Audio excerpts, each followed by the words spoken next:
I'm Marie Radford. I'm the chair of the Library and Information Science Department, and it's my pleasure tonight to welcome you to our Library's Got Game Part 2, the sequel tonight. So we're really excited to have all of you join us.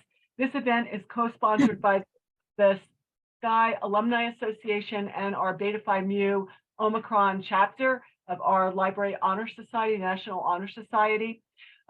I'm going to be very brief in my intro because we have a lot to cover today, and I think we're very excited.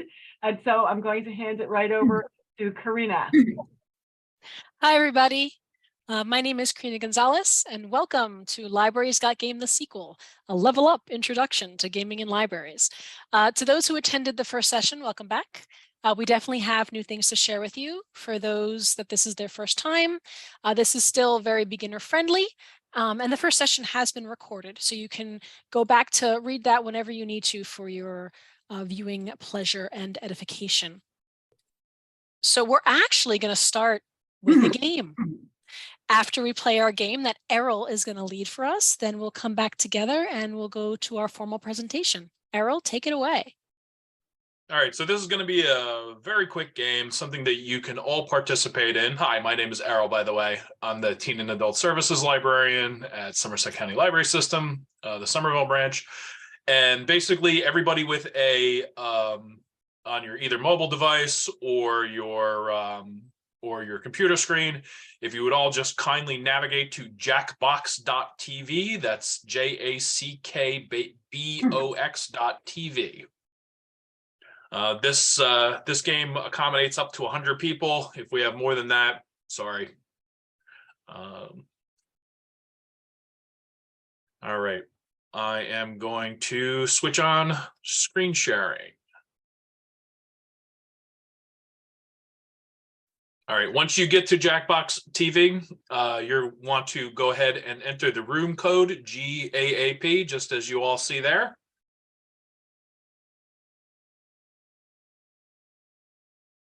All right, and if everybody wants to give me a heck yeah or a thumbs up or kind of raise your use the raise your hand option in chat, just so we know that we're more or less ready to go. All right, excellent. And if you can always get in later, so let's.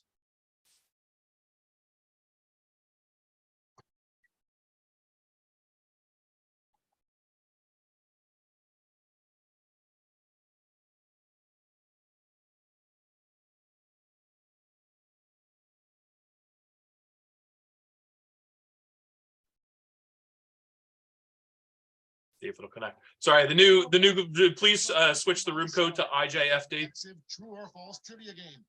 We can accommodate a huge number of players in a game. The more, the merrier. Excellent. All right then. Before we get started, don't forget, new players can go to this website and enter this room code to join the game at any time. Let's play. You're going to see 7 crazy facts pulled from these fact categories.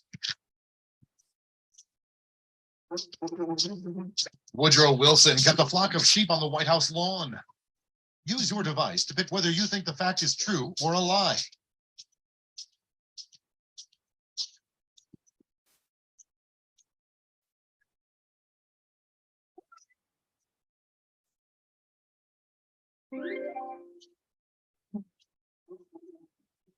A real dead body was found on the set of CSI New York.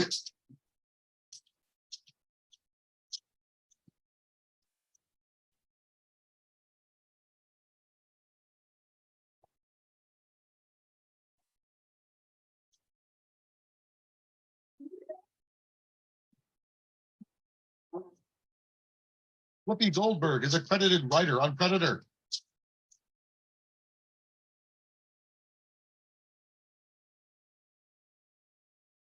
I'm wondering if you put it in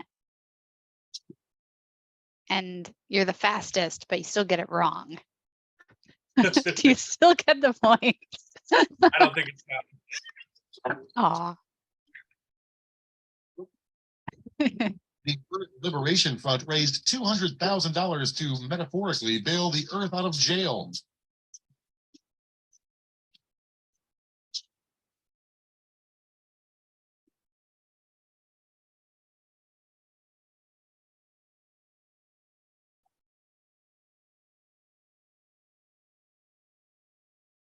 Ryan Adams owns stock in Pantene Pro V.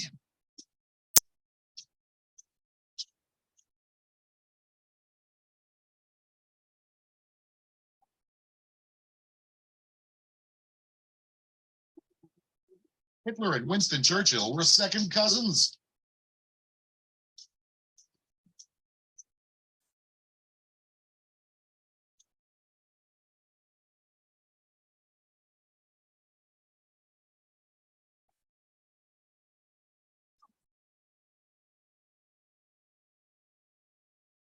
Thirteen crew members died during production of the films 13 going on 30. Hard questions today. Very dark. Yeah, that's what I was gonna say. And here's where everyone stands at the end of round one. Wow, I'm not good at this game, y'all. I'm There's worse another than you round. are. Here are your new fact categories. It's funny because I know Jackbox is something people And play a astronaut lot. cannot be divorced.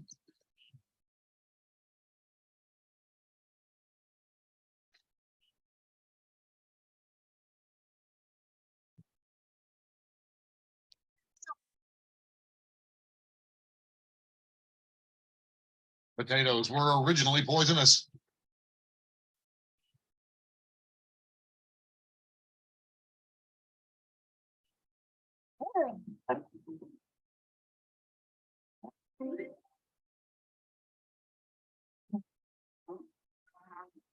Pheasant Island is owned by France 6 months a year and by Spain the other 6.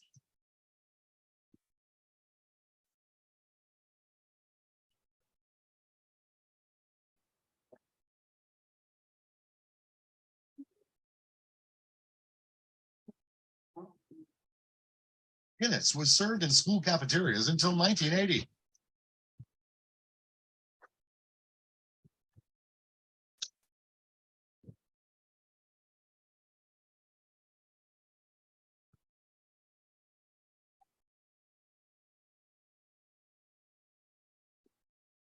Napoleon's penis was sold for $2,900. I have the feeling they don't let you pick the questions. No. Though this game does have safe play. It does have. Okay. We're all grown-ups. That's Yeah. what's happening. I left it on. I'm like, these are college students. Drive drove a hard bargain. Betty White played the first Yeah. rock in an episode of Gunsmoke. See, I'm learning a lot about Jackbox right now. I never played this game, so this is like all information for me. I love how it looks like the category is prostitutes. Uh-oh, this isn't letting me press a number. No. Faulkner once Oh, there wrote, we go. Mississippi is friendly as hell.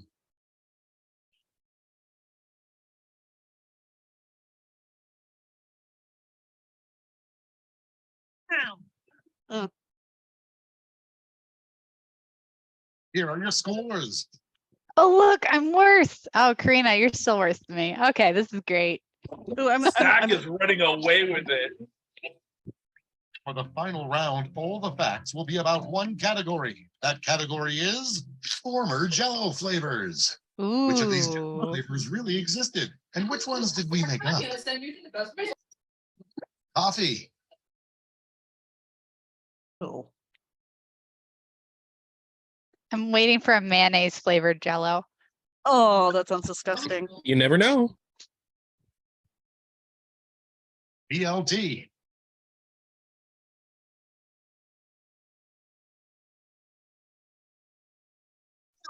Thank goodness. chocolate,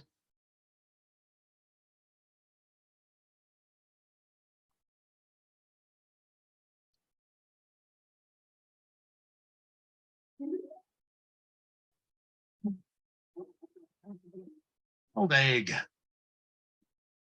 No, why? What a Why? nightmare. Please don't No. be true. Please no. Oh, Oh, thank oh, goodness. Oh, There's some good in the world. Zach, you have the fastest. Salmon. You have the fastest thumb in the West. oh, God. feel like- Salmon jello? I Ugh. feel like salmon jello is a valid thing. I'm like I'm putting bets. Oh. Ah, no.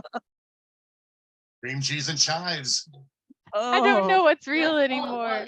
I mean, savory jello was definitely a thing. Ah, oh, thank God. purple, purple. Celery. Please, why is this so Ew. confusing? Why? I'm like just imagining all of these things is horrifying. Oh, it's true. Ugh. Salad. Well, no, she's like, they just don't understand English. Oh, So belongs to Zach anyway. she got See the final scores. Yes. I did a little better. Yeah, I went back down. 100-point lead. Oh How do I wow, drop I'm from second really to fourth? I'm really losing. I'm really losing. That All jello right, threw so- me. So good news, everybody. We just had a gaming program. Yay! That was so easy, Errol. How did you do it? Hold on one second. Let me exit out. All right, so obviously I just used Steam. I own the game on Steam. Jackbox is also available for consoles like the Switch and the other major consoles, specifically on Switch. But I own it on Steam. I just streamed it to you over the screen sharing thing. That's all you have to do. It's fast, it's great, it accommodates up to 100 people. The other Jackbox series, there's a whole bunch of them. They can all be played remotely, just like this. But Lice Water is the only one that allows 100 people. Everything else is between 4 and 8. I think there's one game I saw that had 16 when I reviewed. And there's 6 or 7 of them, and they're like $30-$40 a piece. So that And is how much that does is how we something do it. like this run? Yeah, exactly. So the Jackbox games, especially if they're on sale, they go for $20-$30. Once you buy it, you own it. If you have the consoles, you can also do this in branch. Like if this is for library stuff, you can do this in branch. Put it up on a big screen. Everybody has their phone, device, and tablet. We're talking about Lice Water. Everybody has their phone, device, and tablet, and they can just play remotely. Yeah, exactly. What Josh was just saying is that $30 gets you 5 to 6 games per pack, and there's like 6 or 7 packs right now. And the games are all generally along those lines. They're very like, if you all are familiar with Apples to Apples or something like that, where everybody participates, they either write a thing or guess a thing, and then everybody else votes on whether or not they like the thing, and the thing with the most votes gets the point. Like that's the format for most of these, except there's a couple that are trivia. And as I said earlier, these do have some of them are adults only, but like games like, or I should say, some of them do have saltier language or a little bit more like a disturbing. There's one in particular that has like a disturbing theme where the participants are. So it might be more better for adults. Where the participants are, it's a trivia game where the participants are trapped by a serial killer and they have to answer questions in order to stay alive. And if they are killed, it's fine. They can keep on answering questions as the ghost of themselves. And the end of the game is like this race to see who can answer the most questions. And the person, whether you're alive or dead, like basically you steal the life force from everybody else, and you are the only survivor. So I don't think I play that one with kids, though. The ghoulish delights, they might be into it, but I might direct that more at adults. That there's a game for everything, and just so everybody knows, neither I nor Hannah have ever played this game. We just asked, "Hey, Errol, can you do this for us?" And he said, "Sure." And we just, You know, this is all on the fly. So it's pretty easy to do. So thank you, Errol. Let's get back to the presentation. All right, so here are the rules for our game plan today. I'm going to start by giving a brief introduction of the players that you just played with, or panelists, and then we'll discuss definitions, the benefits of gaming. I'll share some of our resources, provide tips on how to get started, and then we'll open up our panel for a discussion. So like I said before, rather briefly, my name is Carina Gonzalez. My pronouns are she, her. I'm a senior adult services librarian with the Piscataway Public Library, and I'm president-elect of the New Jersey Library Association. And I'm a gamer. I love all kinds of games, but my favorites are probably tabletop role-playing games, also known as TTRPGs, and video games. My first ever game was the 1983 Space Commanders on DOS. So this is before Windows existed. And I'm currently playing Wrath of the Righteous, Minecraft, and Submerged Hidden Depths. And we had just heard from Errol Logan, he, him, is a teen and adult services librarian with the Somerset County Library System. He's been gaming for 35 years and also really likes role-playing games. His specialty is LARPing. So if you have any questions about LARPing, which stands for live action role-playing, he's the person you want to talk to. He also runs a nonprofit organization called The Hero's Journey, which fosters youth education and development by running community-based after-school, weekend, and special event programming. So you'll get to learn more about The Hero's Journey later from Errol.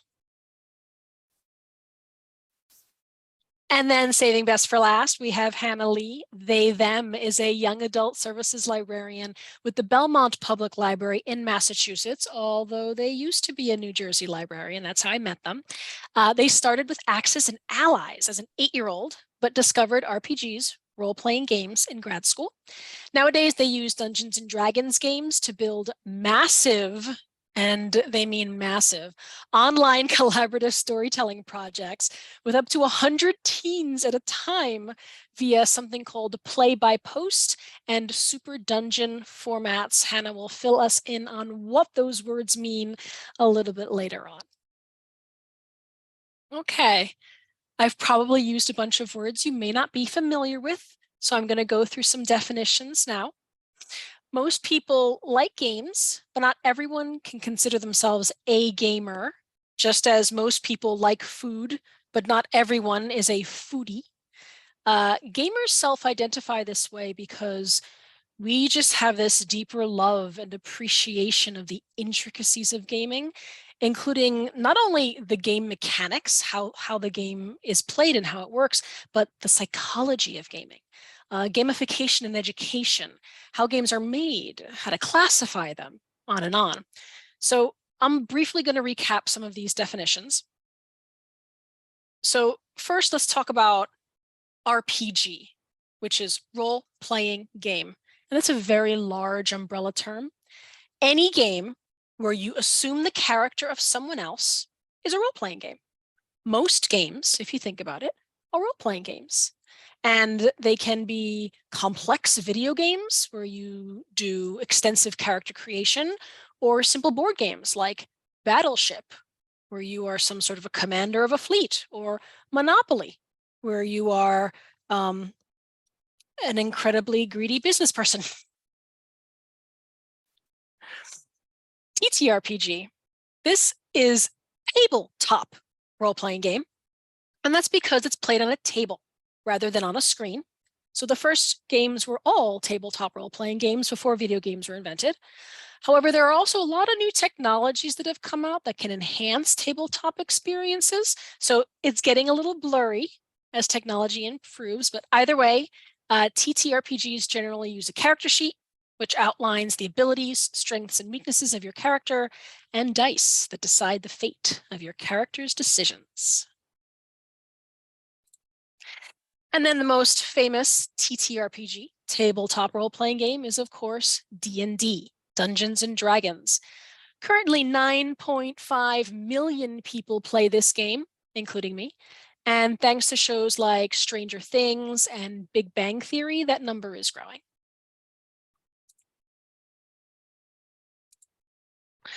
All right, now we're going to talk a little bit about play by post, which is Hannah's specialty.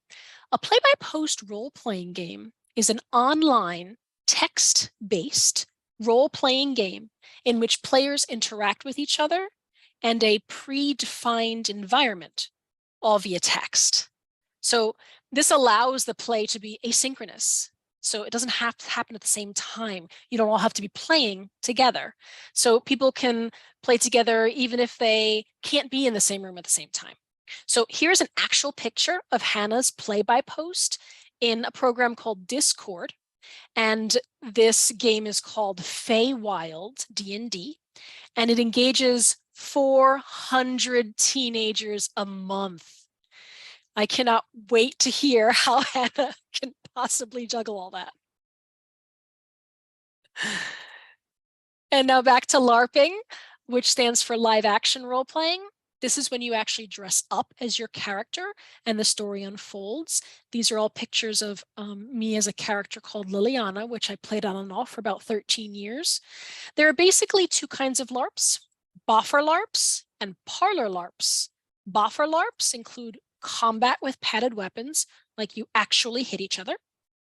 Parlor LARPs are more about the social intrigue, and combat still happens, but it's decided by a roll of the dice. If you can organize a LARP at your library, it's a great way to have numbers really go up, because LARPs tend to have at least 20 people, usually a lot more, playing at the same time. Like I said, LARP expert is Errol, so if you got any questions, you're going to want to ask him.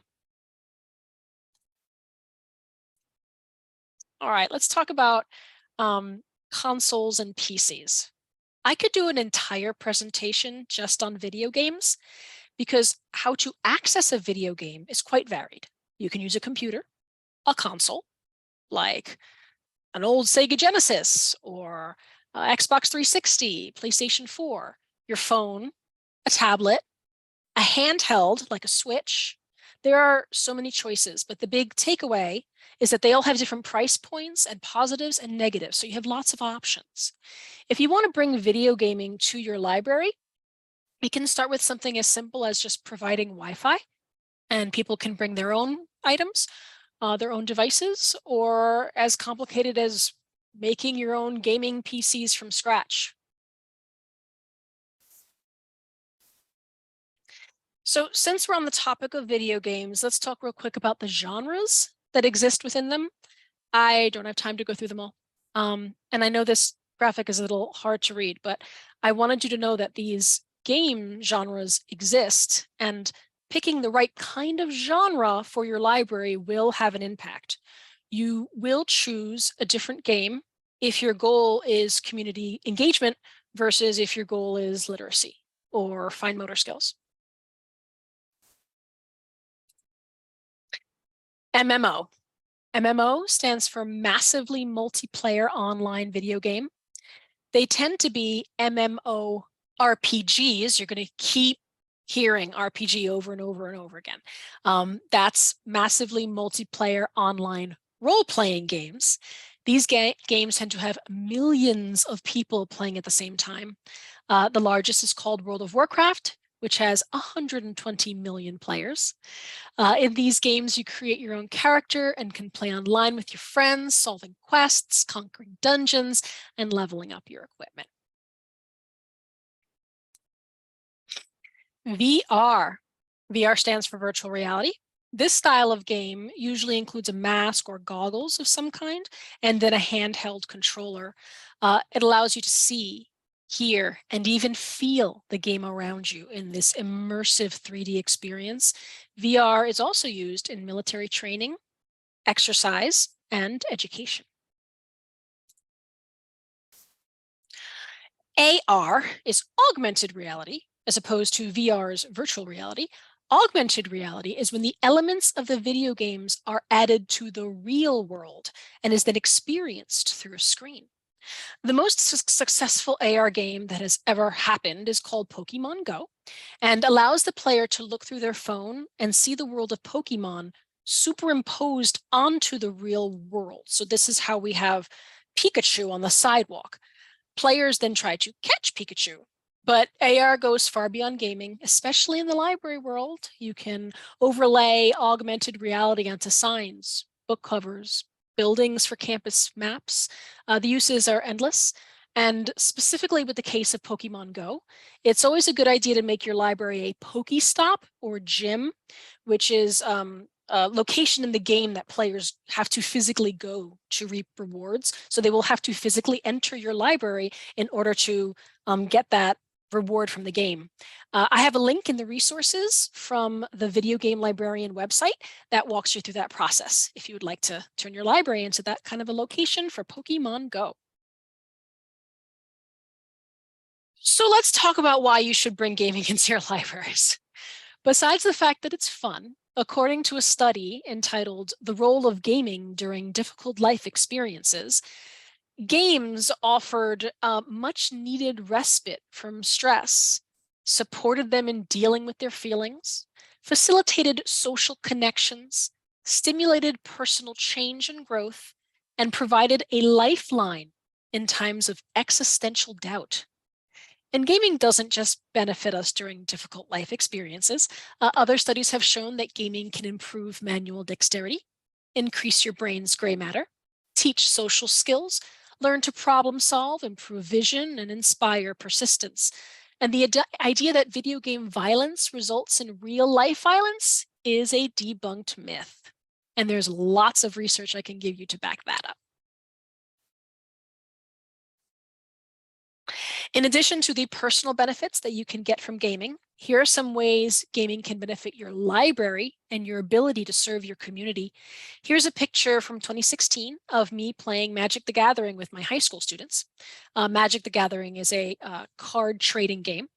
And here are some benefits I found from doing this with my students. It increased circulation in my library. This can either be from the gaming encouraging people to come into the library, or if you decide to actually circulate games in your library, which is something that my public library has started doing. In community outreach, whether you want to call us geeks or nerds, the gaming community is enormous. There are 3.24 billion gamers across the world. That's a little over 40% of the population of the entire planet. And despite the belief that gamers are mostly kids, the average gamer is 35. So yes, this is for adult services too. Accessibility. Most gaming is expensive. It's the biggest hobby in the world, and it's not cheap. Providing gaming at your library provides access to people in your community who otherwise wouldn't be able to game. And the special education benefits were huge. Games are an excellent way to connect with your differently abled community and students. There are games that teach social skills that improve fine dexterity, shape critical thinking skills, introduce kids to coding, encourage teamwork. There are even companies that not only specifically make games like these, but they offer training to people so they can become certified therapeutic game masters. One such is Game to Grow, a 501c3 nonprofit, which is dedicated to the use of games for all kinds of therapeutic educational reasons. And that's in the resources too. There are benefits here that I haven't mentioned. These are just the ones I have personally experienced, and I'm sure our panelists will give us some more great ideas as well. All right, now the benefits do depend on the game though. Candy Crush and chess aren't the same. This is a picture of PAX Unplugged, a gaming convention that doesn't include video games at all. This picture is just of the tabletop section, like board games. So over 30,000 people attend PAX every year, including me. I will be there again in December. So think about what you need. Do you want to increase your program attendance numbers? Then maybe a LARP or a Super Dungeon, or a trading game like Magic the Gathering. Are you looking to target adults or children? Your audience is going to be different if you host a Yu-Gi-Oh tournament versus a backgammon tournament. Do you want gamers of color?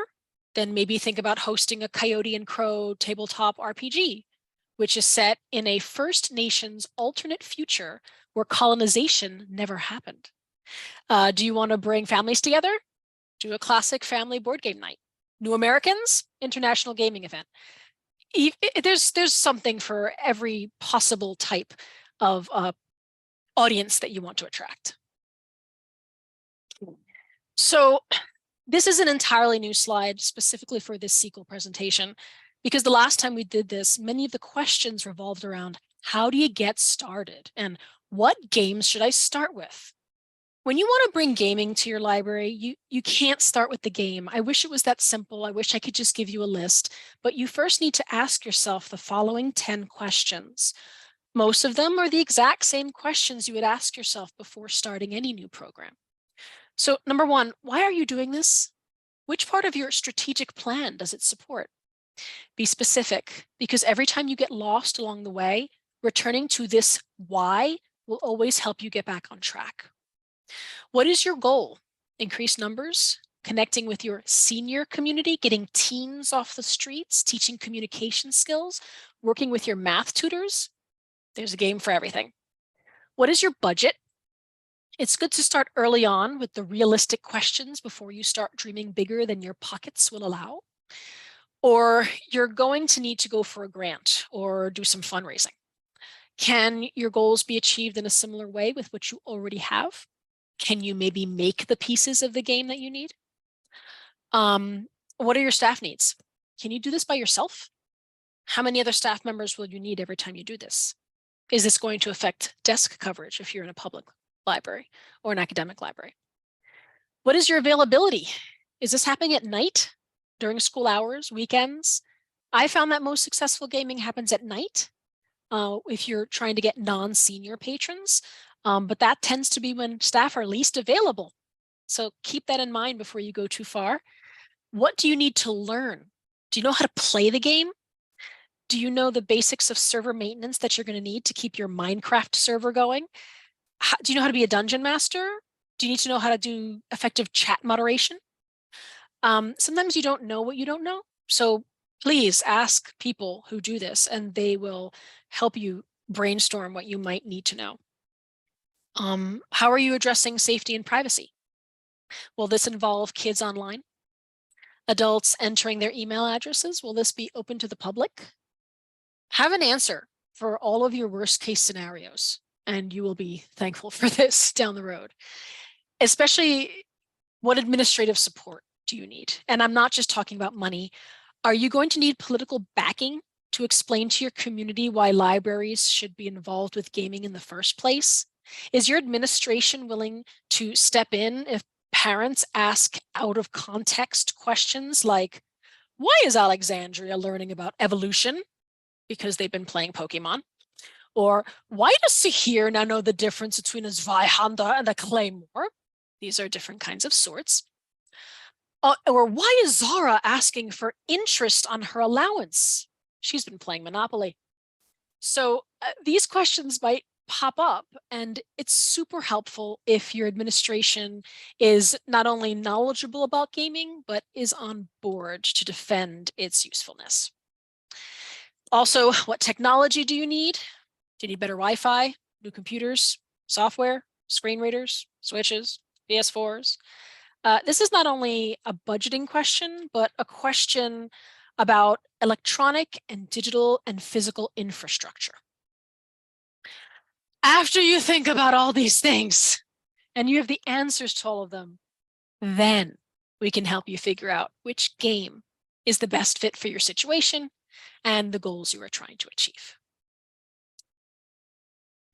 As promised, here are the resources, and we will make these slides available to you. If there is anything here that you do not see that you want, just ask and we'll be happy to provide.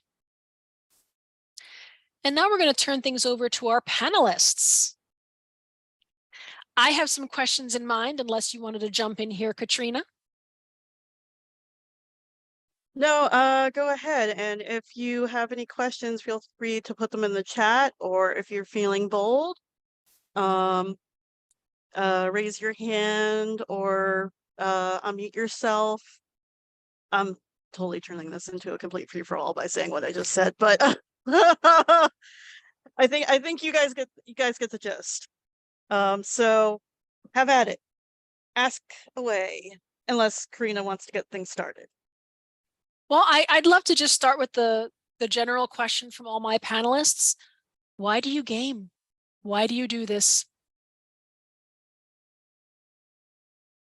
I made a TikTok video about this. Well, can you give us a synopsis? Yeah, no, it's just funny. That's the most popular thing that I currently have on TikTok. Generally, I work with Belmont Wellness. I work with Belmont Wellness Coalition, which is working to kind of provide safe spaces for teens, and kind of find outlets for the problem that we have with stress in schools. And the fact that really teens aren't really given joy anymore.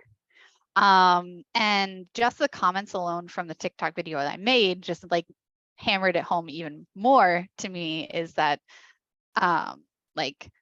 one of my teens, actually their life was saved because of this. This managed to help my son like learn new like skills. This one actually like it allowed people to make friends in a safe space. Like this whole spiel. It's real. So, and I get to see that every day by running this set of programs. Yeah, so for me, I was a deeply awkward, deeply bizarre, deeply strange, weird, odd, unusual child. And I had a bad stutter. There was a lot going on. So it took me a long time to find my people, and bad at sports, like all of the things that get you entree into having a social life. I was bad at all of those. So when I found gaming, when I found my people, this was like a revelation. And as I got into role playing more, you learn to speak better. One of the many benefits. You learn to speak better. It helps to like role playing can be, especially LARPing, can be the ultimate fake it until you make it. Like I LARP every day as a responsible adult librarian. Like just get it into your head. Like this is the character I'm playing today. So it was the social benefits. It was having the friends. And then as I got older, as I became an adult, I had a wonderful varied social life.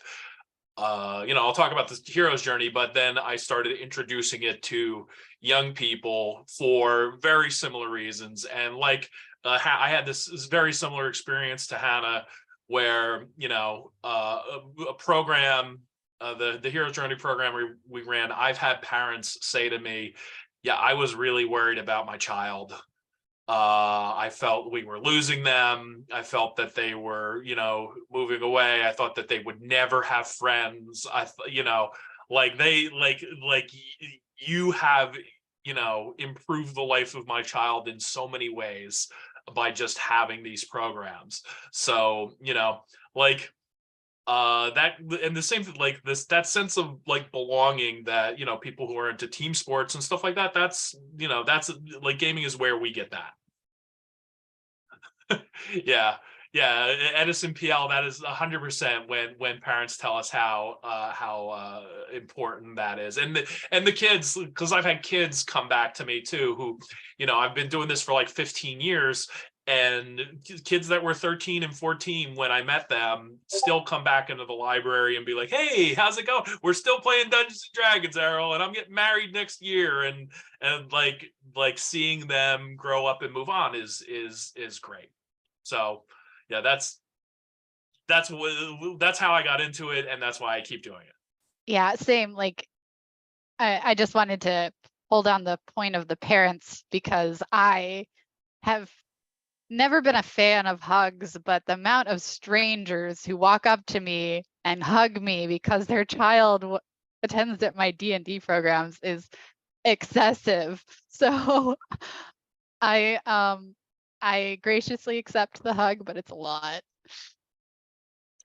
Yeah, We for have a, better. Oh, go ahead, Katrina. I'm sorry. We actually have a question in the chat. Yay. This is from Maddox. I like the idea of D&D in the library, but especially in a time where we're facing down another satanic panic, how do we navigate hosting TTRPG nights and amid the controversy this might unjustly bring the library? I actually go through this in detail in the first section, but I see my panelists waving frantically. So jump in, panelists. So yeah, like I definitely that conversation has occasionally come up. Usually my response to that kind of thing is like, we know our community. Like, hey, you've been coming in here 15 years, you've been coming in here 5 or 6 years. You see me, like, do I look like I'm a Satanist? Do I look like I practice dark magical rituals? Because I guarantee you that if magic was real, and that if D&D gave us any power whatsoever, I would not be doing this job. I would probably be more successful in life. I think our best defense for that is who, at least my opinion, is who we are in their relationship to Tufts. It's very easy to think they're bad, but when you see me, or you see us, this puts a face on it. And these are folks who are doctors. These are folks who, in my personal adult gaming group, I have lawyers and engineers and college professors. And, it also doesn't hurt that some of partner with a community organization. Like we run some of the Hero's Journey runs some of their games out of a church. So, Yeah. If it is ahead. possible to share my screen, I do have something that can illuminate quite a lot for this question. Go for it. So this is my RPG consent page. And I legitimately have demons on here. So this is something like it's when it comes to choice of things that you select in your library. And like what type of things you would like to consume in the library. And RPG is the same thing, except you have a librarian or a person who is very good at their game, kind of guiding you through this in ways that you would like them to. So that's huge for me for RPG consent. And that's a massive list. I have everything from natural disasters, war crimes, neurodivergent representations, like wound mechanics. Like this is a whole spiel. So when it comes to at least TTRPGs, that like it's a choice of the player. So as long as it is within the player's choice and that we kind of respect that, because we're also not the type of people who are like, oh, well, this person is reading this book. Oh, let's talk about it with everybody else. No, like if you're a DM of a game, you're not going to be like, hey, I'm going to go like spoil the fact that you've decided to give your character like dead parents. Like I'm not going to do that.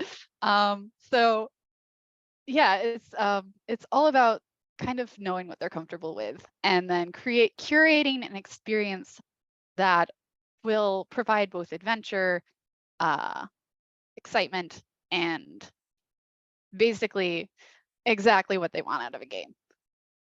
Yeah, and Hannah, that tool is incredible. And we have safety, you talk to parents, we have safety mechanics. So if,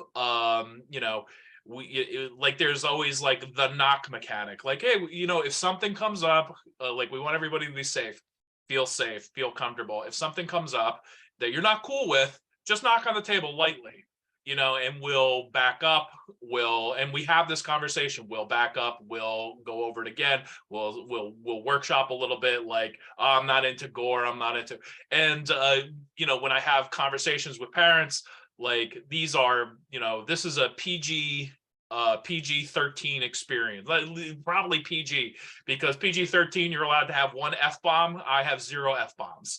You know, and somebody was it Josh? So Josh mentioned session 0.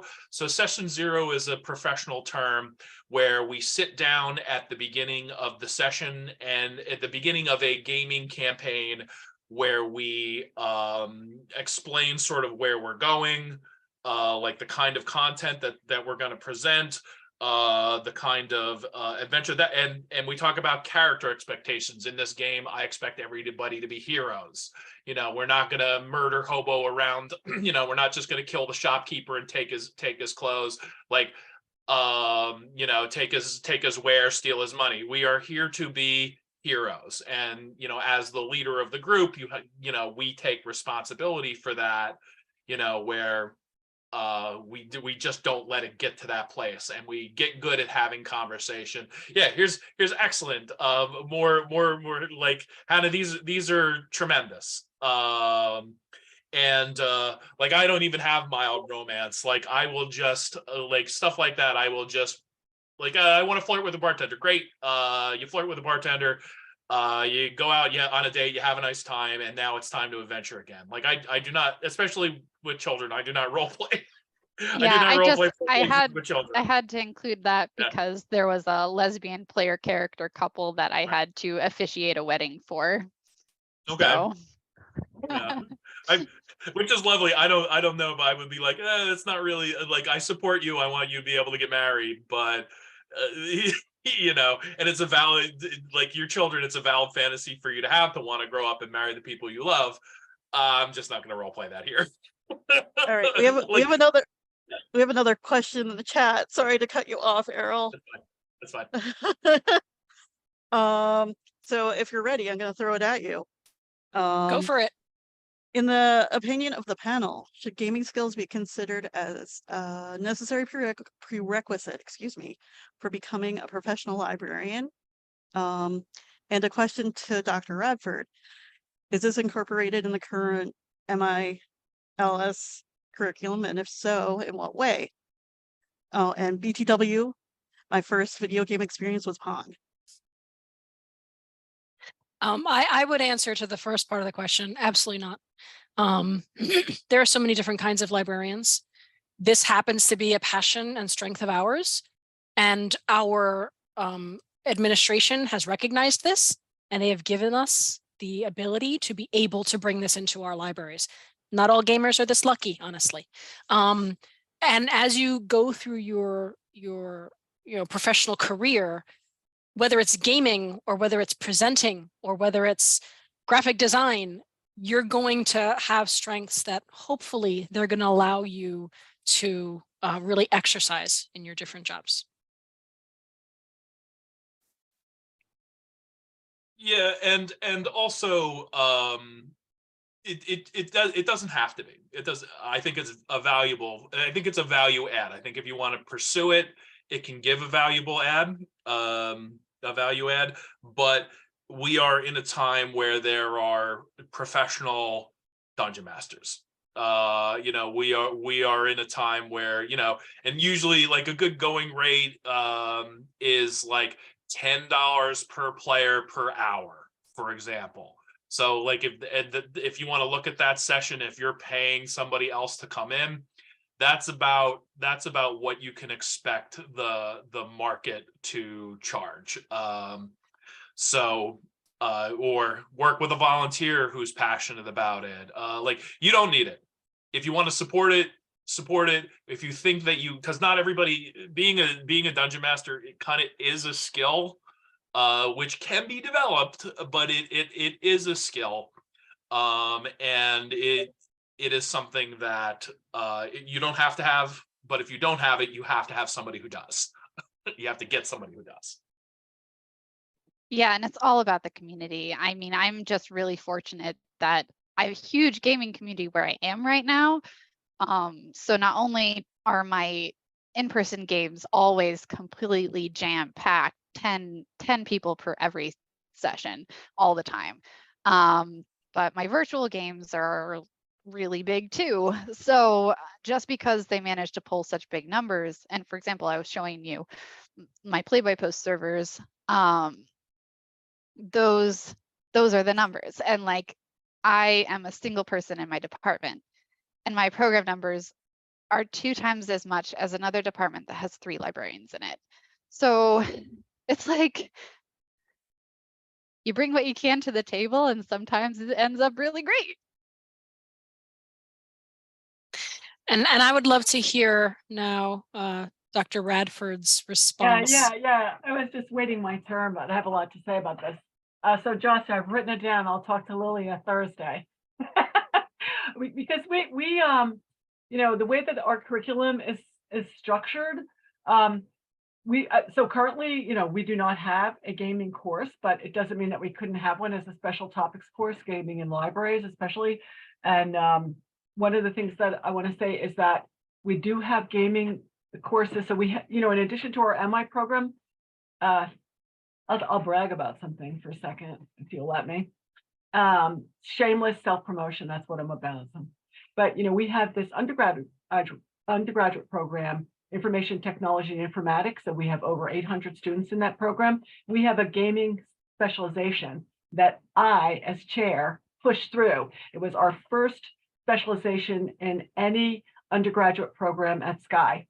And where that is about game design, it's called it's a specialization in game design and innovation. So it's mostly about designing, and our students do code and all that stuff too, but they also write storyboards for games and do the production values and so forth. I will also say at the for several years in a row, when Jorge Schmidt was our dean, we had a gaming research conference that happened about 3 years in a row, which I had heavily supported and attended and was really interested. This was at the PhD level.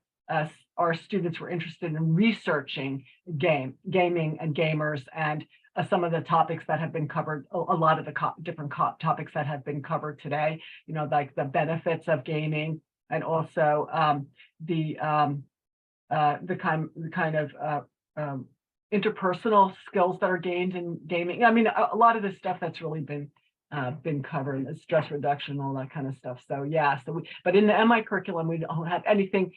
We don't have anything in the curriculum specifically. I will say that we are doing more gamification. You know, there's like the gamification of everything, which I'm really in charge of. And we're under serious discussion of badging, you know, for different skills in the program and so forth now. And that could be across, will probably be across the undergraduate and the MI program, perhaps, where students can earn badges. And I think that, to me, that goes along with some of the tenets of gamification as well. I will say that during my first semester in human information behavior, my term paper was about information behavior of gamers. So there's a lot out there. Yeah, I think I wrote a paper on the psychology of avatars in Second Life at some point too. well, yeah. One of our former faculty, Dr. Joe Sanchez, who's now at Queen, did his dissertation on Second Life, and he became a biker. He had to serve as an initiate to be in a biking gang in Second Life, and it took him 2 months to get that. So, yeah. I actually did my independent study with Joe in Second Life. Yeah, excellent. So Hannah, I see you going back and forth with someone in the chat. Did you want to just out loud talk about some of those answers and the question? Yeah, I mean, when I got this current position, like I'd been running D&D games for my whole career, and then I got this one, which really let it blossom, mainly because it was the pandemic and nobody else knew what they were doing, so we're just throwing stuff into the air. But this just happened to pick up in a huge way, so I did get lucky. But in my interview, I legitimately just said, D&D is my thing. I just find, like, my engagement numbers are crazy. Like, I am very good at this. And it's just kind of being honest, like, if I start a game, you'll have 10 people showing up every week. That's all. So if you've been DMing before and you're looking for your librarian career, Obviously, teen librarian positions and adult services librarian positions are going to be more D&D focused, but people are starting board game collections all over the age ranges, even and especially in academic libraries too. So you make the room for yourself. And please don't think that this is only a D&D thing or only a TTRPG thing. There's board gaming, there's video gaming, there's anything you can possibly imagine. So if you know about it, you don't have to be a hardcore video gamer. If you really know chess, do it. Start that chess club. Chess club, yeah. If I could pull that off, I would totally do that too. I have no idea how to play chess.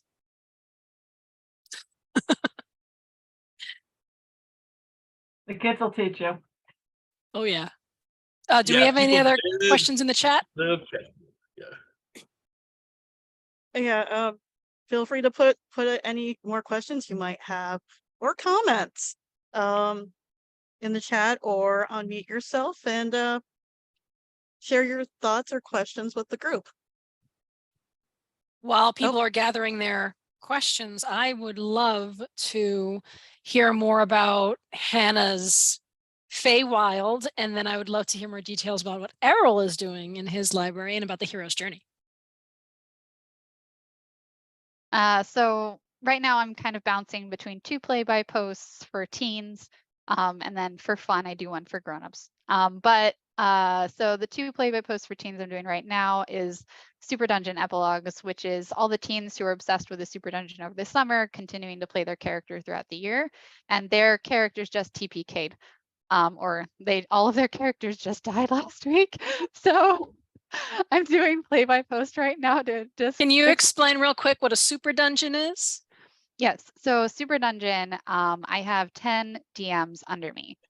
And one of those DMs, they're all teenage volunteers, proposes a theme for the summer. And then everybody just kind of runs inside of that theme. All of their games connect. They all have a final ending that connect. I get to go to PrinceCon on this week, which Friday. is my inspiration. Yes, I'm running games at PrinceCon. I hope to see you there, Errol. And yeah, so it's if you look up PrinceCon, that's kind of my original format for Super Dungeon. And honestly, I don't really see it done the way that I usually do it. But yeah, 10 DMs, all running games in the same world for 6 to 8 weeks on my version. And then the play-by-post. So I'm running play-by-post, and right now I'm doing the afterlives of the people who just got TPK'd. So I can, I have like, there are content warnings on this because I want to forewarn people that some of the characters are exploring the themes of self-harm. So I definitely want to make sure that that is where if people feel uncomfortable with that. And obviously there's depictions of grief. And so really I'm giving therapy to these characters in their afterlives right now. But you can see they're only listed as their character names, not as the individual players. So like there's like the reaction emojis of everybody crying because they're all reading this together. They write all these beautiful things. Like these are just teenagers, and they write and they write and they write. And this one's been the most heartbreaking one because all of them accidentally inhaled part of a god except for this character, which caused the TPK. And this character is actually dead. So she's currently talking to her god. She's a cleric. And the god is explaining the options that she has for her afterlife. And like they're having a lot of feelings about this. So this is kind of the way that I get engagement, I should clarify, is that I count engagement every day. So how many people are engaging that day in their adventure? So I have different threads, and all of those threads is a different adventure. So if one person is engaging on one day, that is one person in that thread. And then if there's 2 people engaging in a quest on one day, that's 2 people who showed up to the program that day. And I get 400 people every month because I have 20 players and at least 10 of them play every single day. And are these just in your community or all over the world? Well, sometimes they travel all over the world. I had one DM running games from Japan over the summer. And because it's virtual, yeah, I had a DM from Utah. The Super Dungeon is all over the world. But my Feywild campaign is very much close to home. It's a lot of people who are in my community who are kind of finding each other. Most hilarious story, I had 2 seniors in high school who showed up to like my outreach event that I went in person in the high school. And they're like, wait a minute, you're Ulfie? And the other one was like, you're Zora? And they're just like, we're a 3D printing club together. And we didn't know that we've been talking to each other every single day for the past 5 months. And they're Amazing. they're fabulous. Anyways, that's my story. So yeah. So as this has been developing, I just want to take a second here and say, this does not have to. Some of this can sound intimidating. Okay, this does not have to be intimidating. First of all, there are the people that make Dungeons and Dragons. They like to make money, so they have published a series of pre-written adventures. Like that, the engagement that offers is incredible. I run in-person events at the library. We're a little my library is not ready for Discord. They find it a little intimidating, so I've been running in-person programs. So we can the library buys the adventure books. First of all, we circulate the adventure books, and they do circulate.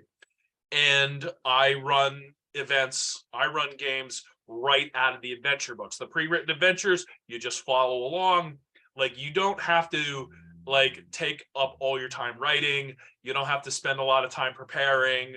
Like, if all you can do is convince your boss to give you 3 hours twice a month, you know, you can run you can run a successful program in that time with all the pre-written materials. They can keep you going for months and months and months.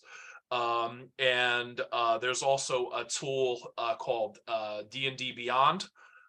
D&D Beyond is like somebody Michael and Michelle Tash book. Yeah, D&D Beyond is like exactly sort of what you're talking about. Carina just posted it up there, and they you can purchase all the stuff digitally and then have access to it just on your screen. A lot of that it's also good for character maintenance. Like, people can only one person has to own the book. Then I can share it out to everybody in the group. Everybody can make their characters with a free membership to the website using the stuff that I own or that your library owns. And D&D Beyond will occasionally do like a free package for a nonprofit. They don't always do it, but if you check with them, keep an eye on them. You know, they will give away a free package of all the books. They were doing it during COVID. And they do occasionally that as well. So please don't be intimidated by this. If that's something you want to give it a try, you know, you can run it right from the book. You can also look at YouTube has all kinds of let's plays and how-tos, and like, if you are interested in learning how to run games of any kind, including the board games, like if there's a board game that you want to give a try, look on YouTube. I can almost guarantee you, unless it's a really obscure game, you're gonna find a Let's Play where you watch them play the game. And that can really give you a great insight onto how to present it, how to play it, and what a session looks like, including all kinds of advice for DMs, like how-tos. So yeah, that's so that's how, yeah. And two kids programs a month, one adult program per month.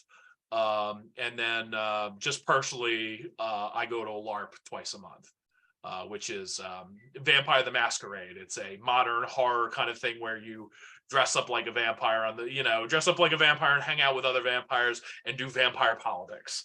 So it's a lot of fun. All right, we have a couple more questions in the chat. The first one is anyone familiar with fully loaded electronics? I've seen it. Nope. What is it? Teach us. Yeah, tell us.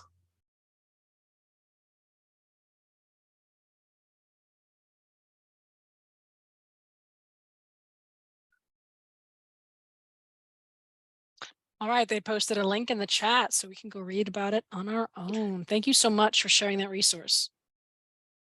And let What's me see if I can- specifically video games for libraries? Very cool. Thank you for sharing that. Let me see if I can find the other question, because there's one really good one that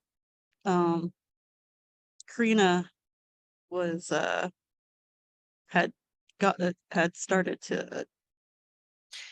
Yeah, chat has about been the very chat. engaging.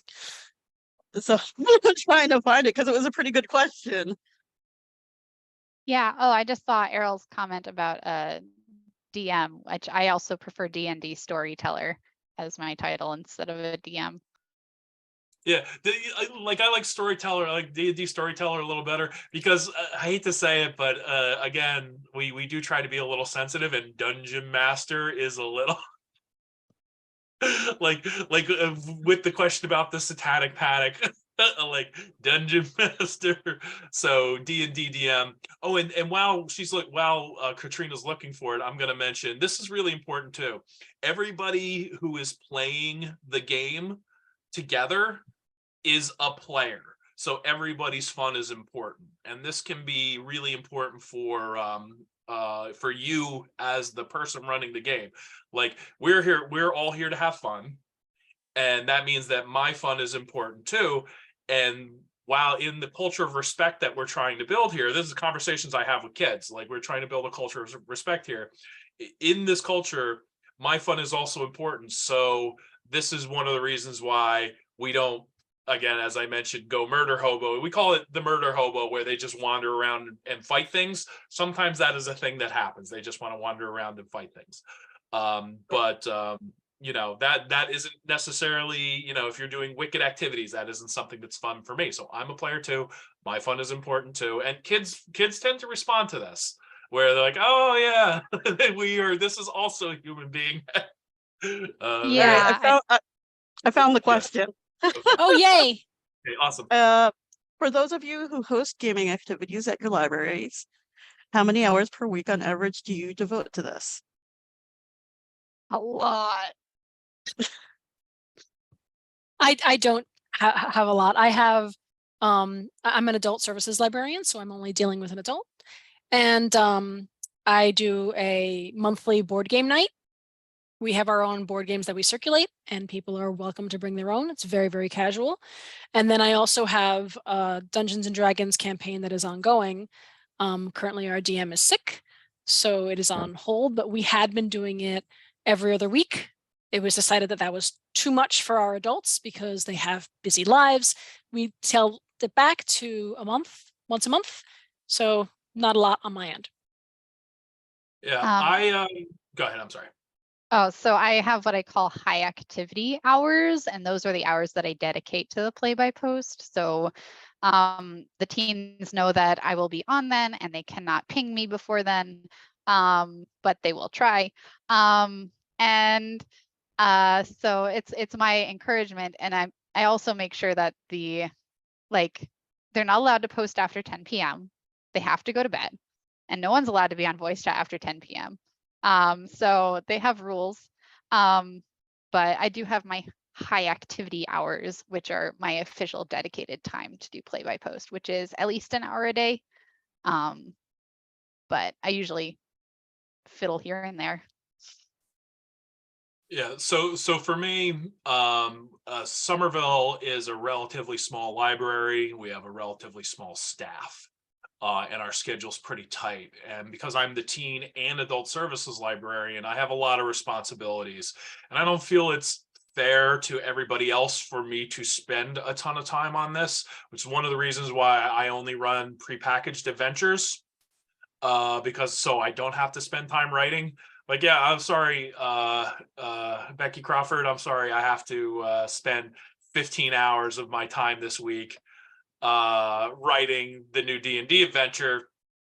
She might say yes, but it wouldn't be fair to everybody else I'm supposed to be serving.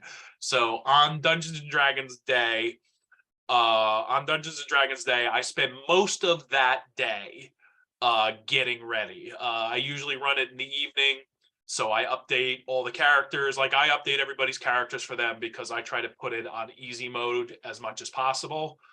So I update everybody's characters, I print everything else out, and then we get ready and I run the game for about 3 hours. So I spend maybe about 6 hours twice a month on the kids program. The adults program is a lot easier.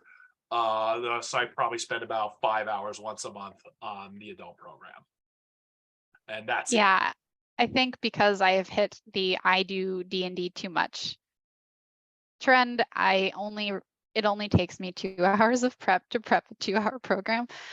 So I've probably hit the I do too much D&D point. And then my homebrew adventures, the play by post, I'm writing them as I go along. So it's not something that I'm really having to prepare for. I have to control F occasionally to remember lore.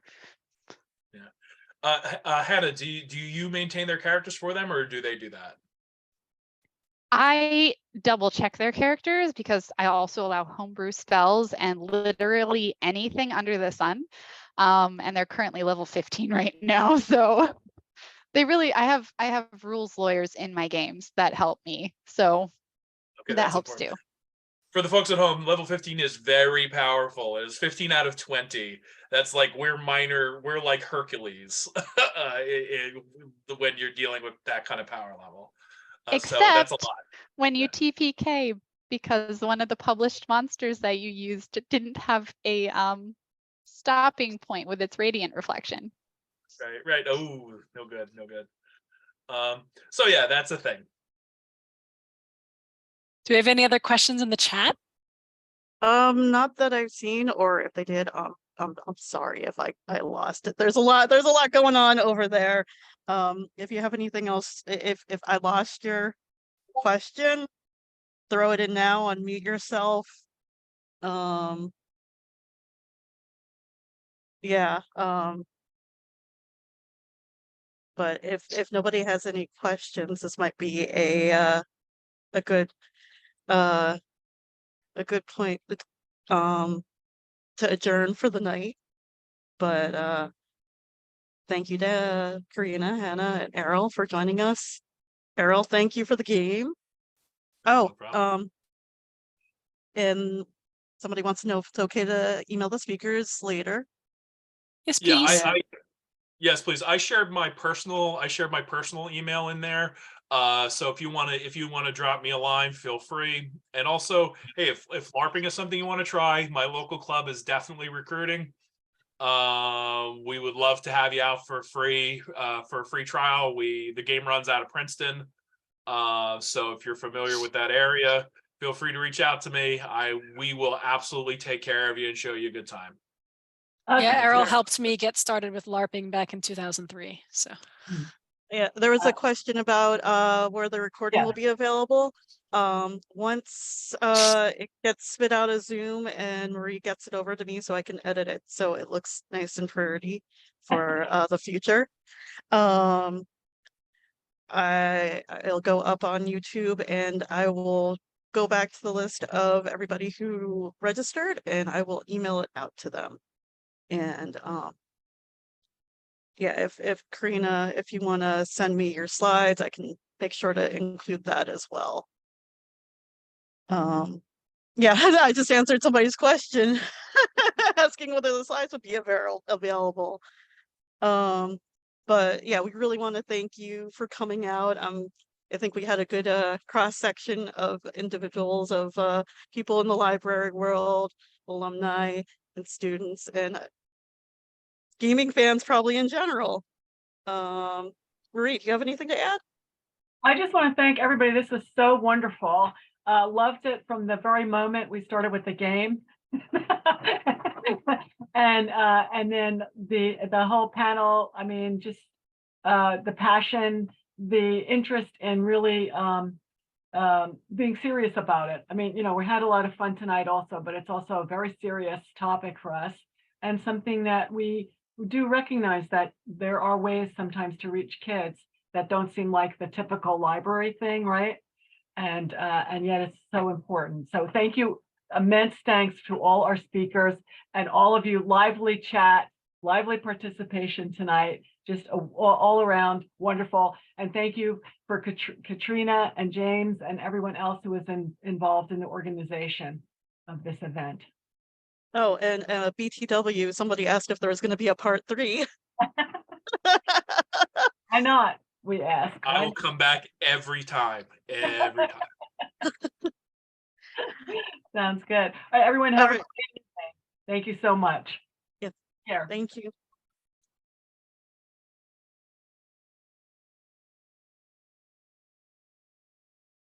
Game over.